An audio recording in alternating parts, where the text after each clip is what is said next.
বিসমিল্লাহির রহমানির রহিম। লাভ ক্ষতির 44 নম্বর অঙ্ক। একটি দ্রব্যের বিক্রয় মূল্য এবং ক্রয় মূল্যের পার্থক্য 120 টাকা। একজন যদি 20% হারে লাভ করতে চান তবে দ্রব্যটির বিক্রয় মূল্য কত হতে হবে? আচ্ছা দেখুন, তাহলে 20% লাভে বিক্রয় মূল্য আমাদের কত আসতেছে? 100 + 20, 120 টাকা। তাহলে পার্থক্য কত? 120 - 120 টাকা। এখানে ধরি ক্রয় মূল্য 100 টাকা। এখানে ধরি ক্রয় মূল্য 100 টাকা। ধরি ক্রয় মূল্য 100 টাকা। তাহলে দেখুন 20% লাভে বিক্রয় মূল্য হচ্ছে 120, আর পার্থক্য হচ্ছে তাহলে কত হবে? ক্রয় মূল্য 100, বিক্রয় মূল্য 120, 20 টাকা। আমাদের পার্থক্য বের হয়েছে 20 টাকা। কারণ পার্থক্য বের করবো কেন? এই যে প্রথম অঙ্কে দেওয়া হয়েছে বিক্রয় মূল্য এবং ক্রয় মূল্যের পার্থক্য 120 টাকা। তাহলে এবার আমরা লিখতে পারি আমাদের চাইছে কত? দ্রব্যটির বিক্রয় মূল্য কত হতে হবে? তাহলে বিক্রয় মূল্য সবার শেষে লিখতে হবে, এই যে শেষে বা ডান সাইডে। তাহলে পার্থক্য কত? এই যে পার্থক্য 20 টাকা হলে বিক্রয় মূল্য কত ছিল? এর বিক্রয় মূল্য ছিল কত বলেন? 120 টাকা। এই যে পার্থক্য 20 টাকা হলে, এই যে 20 টাকা পার্থক্য হয়েছে, তাহলে এর বিক্রয় মূল্য কত ছিল? 120। তাহলে লিখতে পারি পার্থক্য 20 টাকা হলে বিক্রয় মূল্য 120 টাকা, 1 টাকা হলে কম হবে। আর এই যে প্রথমে দেওয়া রয়েছে প্রশ্নে বিক্রয় মূল্য এবং ক্রয় মূল্যের পার্থক্য 120 টাকা হলে কত? তাহলে কাটাকাটি করলে কত আসবে? 720 টাকা। 720 টাকা হচ্ছে উত্তর।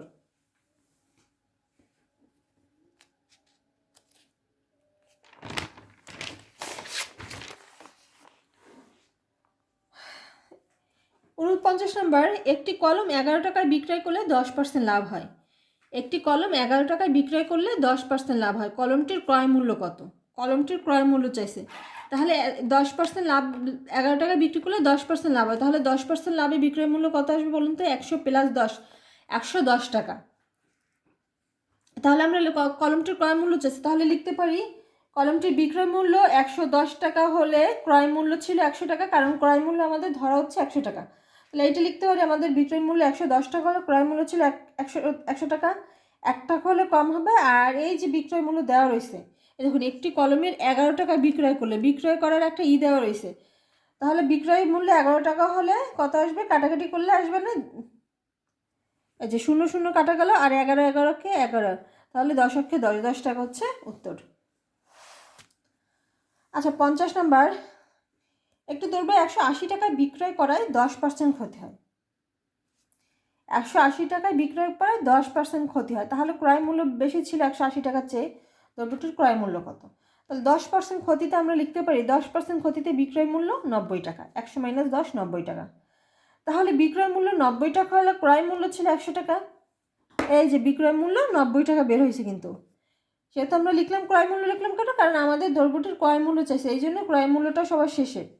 তাহলে বিক্রয় মূল্য, আর এইখানে বিক্রয় মূল্য লিখবো কেন, কী করে বুঝবেন? এই যে 180 টাকা একটি দেওয়া রয়েছে বিক্রয় করায়, এই যে 180 টাকায় বিক্রয় করায়, সেহেতু আমরা লিখবো বিক্রয় মূল্য 90 টাকা হলে ক্রয় মূল্য 100 টাকা, আর 1 টাকা হলে কত, আর 180 হলে কত।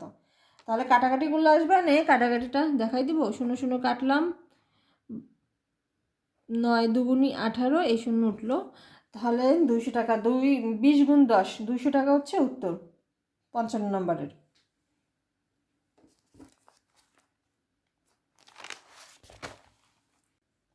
49 নম্বর। একটি কলম 270 টাকায় বিক্রয় করাতে 10% ক্ষতি হয়। কলমটির ক্রয় মূল্য কত? একটি কলম 270 টাকায় বিক্রয় করাতে 10% ক্ষতি হয়, কলমটির ক্রয় মূল্য কত? 55 নাম্বার, 59 নাম্বার হুবহু এক। এটা আমি রিটেন আকারে করে দিছি, ওইটা একটু শর্ট আকারে করে দেবো, শর্ট ফর্মে করে দেবো, মানে সহজে আপনারা বুঝতে পারেন।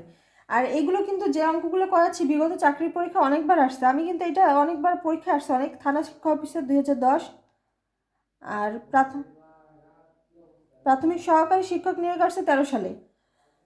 তাহলে দেখুন 10% ক্ষতিতে বিক্রয় মূল্য 90 টাকা, 100 - 10, 90 টাকা। এখন আমাদের বিক্রয় মূল্য একটা দেওয়া রয়েছে, আমরা কিন্তু আগে রিটেন আকারে করছিলাম এই অঙ্কটা। এই যে বিক্রয় মূল্য 90 টাকা, ক্রয় মূল্য 100 টাকা। রিটেন আকারে তো আপনারা পারবেন খুবই ইজি অঙ্কটা দেখলে। আর এটা দেখুন এবার শর্টকাটে কীভাবে করবেন। 10% ক্ষতিতে বিক্রয় মূল্য 10 টাকা, 90 টাকা। আর এবার কিন্তু বিক্রয় মূল্য, এই যে বিক্রয় মূল্য বের হয়েছে 90, আর আমাদের কিন্তু বিক্রয় মূল্যের একটা দেওয়া রয়েছে বিক্রয় মূল্য 270 টাকা। তাহলে আমরা লিখতে পারি 90% = 270, আর 90% বিক্রয় মূল্য 270 বিক্রয় মূল্য। 90% = 270, 1% হলে কম হবে, কম হলে ভাগ, আর 100% 100% মানে কলমটির ক্রয় মূল্য কত ছিল, আমরা ক্রয় মূল্য চাইছে, তাই 100% দিয়ে গুণ দিলাম। এখানে আপনি অনেকে বুঝতে, এই যে ধরি ক্রয় মূল্য 100 টাকা, ক্রয় মূল্য 100 টাকা, 100 টাকা হলে 10% ক্ষতিতে বিক্রয় মূল্য 100 মাইনাস 10, 90 টাকা। তারপরে 90 ভ্যালু আছে 270, বিক্রয় মূল্য 90, 270 ও 90 বিক্রয় মূল্য। 1% হলে কম হবে, কম হলে ভাগ, আর 100% ক্রয় মূল্য চাইছে, কলমটির ক্রয় মূল্য কত, ক্রয় মূল্য 100% সমান সমান বেশি হবে। আর কাটাকাটি করলে আসবে না, এই শূন্য কাটলাম, 3 নং 27, 3 গুণ 100, 300 টাকা আসবে না, 300 হচ্ছে উত্তর। তাহলে আগের নিয়মটা আপনারা 55 নম্বর নিয়ম যেটা করে দিছি সেটা রিটেন আকারে করতে পারবেন, এটা শর্ট ফর্ম দেখালাম। 62 নম্বর অঙ্ক, একটি জিনিস বিক্রয় করে বিক্রেতা ক্রয় মূল্যের 35% লাভ করে, ক্রয় মূল্যের 35% লাভ করে, মোট 280 টাকা লাভ হলে জিনিসটির ক্রয় মূল্য কত ছিল? ধরি ক্রয় মূল্য 100, তাহলে আমাদের লাভ করে কত পার্সেন্ট? ক্রয় মূল্যের 35% লাভ করে, আর মোট লাভ হচ্ছে 280 টাকা দেওয়া রয়েছে। তাহলে আমরা লিখতে পারি 35% সমান সমান 280, 1% হলে কম হবে, 100% হলে বেশি হবে, কাটাকাটি করলে আসবে না 800 টাকা। ঠিক আছে, উত্তর কিন্তু 800। এটা কিন্তু শর্ট ফর্মে, আমি আবারও বলতেছি, ধরি ক্রয় মূল্য চাইছে না, জিনিসটির ক্রয় মূল্য কত, ধরি ক্রয় মূল্য 100, এবার মোট লাভ চাইছে কি, ক্রয় মূল্যের 35% লাভ করলে মোট লাভ, এই যে 280 টাকা আমাদের দেওয়া রয়েছে, দেখুন 280 টাকা। তাহলে এই 35% সমান সমান 280 লিখতে পারি, কারণ 35% লাভ, 280ও লাভ, 1% কম হবে, 100% বেশি হবে, কাটাকাটি করলে আসবে না 800 টাকা। এবার দেখুন এইটা রিটেন আকারে কীভাবে করবো আমরা? 35% লাভে বিক্রয় মূল্য কত আসবে না বলুন তো? 100 প্লাস 35, 100 প্লাস 35, 135 টাকা। তাহলে আমাদের লাভ হচ্ছে কত? লাভ সমান সমান বিক্রয় মূল্য মাইনাস হচ্ছে ক্রয় মূল্য। তাহলে বিক্রয় মূল্য কত পাইছি? 135। আর ক্রয় মূল্য কত? ক্রয় মূল্য আমরা ধরে নেব 100, এই যে ক্রয় মূল্য ছিল 100, তাহলে কত আসতেছে? মোট লাভ 35, 135 মাইনাস 100, 35।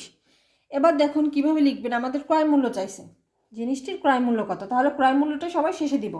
তাহলে মোট লাভ আমরা লিখতে পারি যে মোট লাভ হয়েছে 35, মোট লাভ 35 টাকা হলে, মোট লাভ 35 টাকা হলে ক্রয় মূল্য ছিল 100 টাকা, 1 টাকা হলে কম হবে, আর হচ্ছে বলছে হচ্ছে 280, এই যে মোট 280 টাকা লাভ হলে, 280, এটা কিন্তু 280, 280 টাকা হলে বেশি হবে, কাটাকাটি করলে আসবে না আপনার 800 টাকা।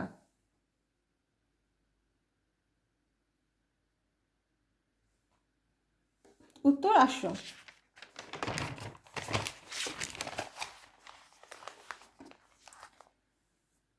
63 নম্বর, কোনো একটা বই 40 টাকা বিক্রি করলে 20% ক্ষতি হয়, 40 টাকায় বিক্রি করলে 20% ক্ষতি হয়, কত টাকায় বিক্রি করলে 40% লাভ হবে?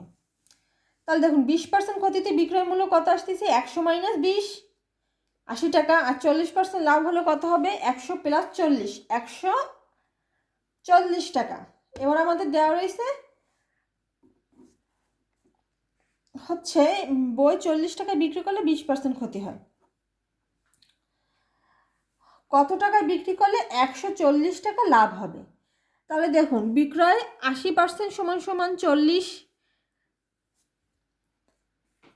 কারণ কি, এই যে 40 টাকায় বিক্রি করলে 20% ক্ষতি হয়, 20% ক্ষতিতে আসতেছে 80, তাহলে 80%-এর ভ্যালু 40, 1%-এর ভ্যালু কম হবে, আর বলছে কি কত টাকায় বিক্রি করলে 40% লাভ হবে, 40% লাভ, তাহলে 140 লাভ মানে প্লাস, 140%-এর ভ্যালু হচ্ছে 1-এর চেয়ে বেশি হবে, বেশি হলে গুণ, তাহলে কাটাকাটি করলে আসবে না 70।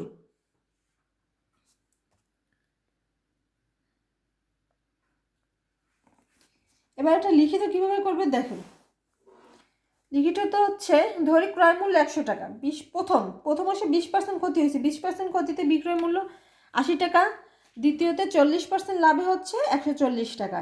এবার আমাদের কিন্তু 40 টাকা বিক্রয় করলে বিক্রয় মূল্য একটা দেওয়া রয়েছে, ঠিক আছে, কত টাকা লাভ হবে?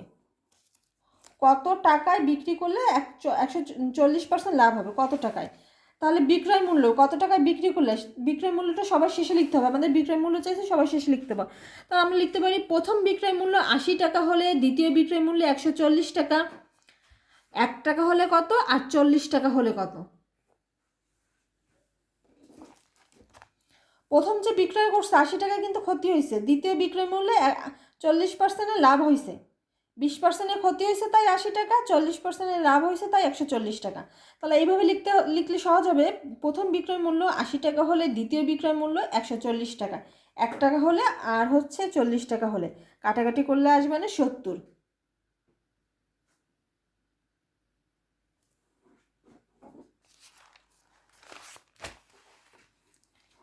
65 নম্বর অঙ্ক, 535 টাকা একটি জামা বিক্রি করলে শতকরা 7 ভাগ লাভ হয়।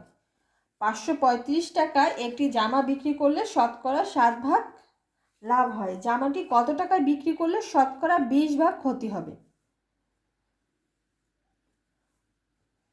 তাহলে দেখুন 535 টাকায় জামা বিক্রি করলে বিক্রয় মূল্য 535 টাকা, 7 ভাগ লাভ হয়, 7 ভাগ লাভ হয়। তাহলে আমরা লিখতে পারি যে 107, 535 টাকায় বিক্রি করলে 7 ভাগ লাভ হয়, 160% সমান সমান 535, 1% কত আর শতকরা 20 ভাগ ক্ষতি হবে। কত টাকায় বিক্রি করলে 20% ক্ষতি হবে, 80 টাকা, তাহলে 20% ক্ষতিতে হবে কত 80, 100 - 20 80, 80%। তাহলে 80 হলে 1%-এর চেয়ে যদি 80% আসে, 80 বেশি, তাহলে বেশি হলে গুণ হবে 80। এই অঙ্কটা কিন্তু আগের নিয়মে, এই কারণে আমি শর্টকাট ফর্মটা দেখাই দিচ্ছি। আর যদি রিটেন আকারে করতে চান তাহলে এইভাবে করবেন। এই যে এইটা শর্টটা হচ্ছে এই 63 আর 65 একই নিয়মের। আমি শর্ট ফর্মটা আবার দেখাই দিলাম। 107%, 535 টাকায় বিক্রি করলে শতকরা 7 ভাগ লাভ হয়, শতকরা 7 ভাগ লাভ। তাহলে লাভ হচ্ছে ক্রয় মূল্য 100 টাকা, ধরে ক্রয় মূল্য 100 টাকা, বিক্রয় মূল্য 60 টাকা, তাহলে লাভ হচ্ছে 60 টাকা। তাহলে 100 + 7, 160 টাকা, 160 টাকার হচ্ছে আপনার এই বিক্রয় মূল্য, আর 535 টাকা বিক্রয় মূল্য, 107% সমান সমান 535, 1% সমান সমান আর 80% সমান সমান, কাটাকাটি করলে 400 আসবে। 67 নম্বর, একটি বই 65 টাকায় বিক্রি করায় 30% লাভ হয়। তাহলে বইটি কত টাকায় বিক্রি করলে 10% লাভ হবে। উত্তরা ব্যাংক ক্যাশে আসছে 2011 সালে অঙ্কটা। একটি বই 65 টাকায় বিক্রি করায় 30% লাভ হয়। তাহলে বলুন তো, আগের শর্টকাট আমরা করবো 30% লাভ, তাহলে 100 + 30, 130% সমান সমান 35। তাহলে 1% সমান সমান কত হবে, 1% কম হলে ভাগ হবে। আর তাহলে বলছে কি, তাহলে বইটি কত টাকায় বিক্রি করলে 10% লাভ হবে। এইখানে দেখুন আগেরটা আমরা ক্ষতি করে আসছি, 20% ক্ষতি, এখন লাভ বলছে 10% লাভ। তাহলে 100 + 10, 110%-এর ভ্যালু বের করবো। তাহলে দেখুন 30% লাভ, তাহলে 100 + 30, 30%-এর ভ্যালু 65, 65 টাকায় বিক্রয় করায় 30% লাভ হয়। তাহলে লিখতে পারি 130, 65। 1% সমান সমান কী হবে, 1%-এর কম হবে, কম হলে ভাগ। আবার 110% লাভ, 10% লাভ হয়, তাহলে 110% হলে বেশি হবে, 1%-এর চাইতে 110% হলে বেশি হবে, তাহলে বেশি হলে গুণ। কাটাকাটি করলে আসতেছে 55। এই শূন্য করেন 5 × 65 আর 5 × 11, 5 × 11 55। তাহলে কোন কোন অঙ্কটা আপনাদের বুঝতে অবশ্যই অসুবিধা হয়েছে একটু কমেন্ট করবেন। আর আজকে এ পর্যন্তই। আগামীকাল আবার লাভ ক্ষতিগুলো আমরা দ্রুত শেষ করার চেষ্টা করবো, এই জন্য প্রতিদিন ভিডিও দিচ্ছি। আগের ভিডিওগুলো 2-3 দিন দেরি হতো, অঙ্ক আমি করে রাখছি বলে আমি প্রতিদিন এখন দিতে পারবো।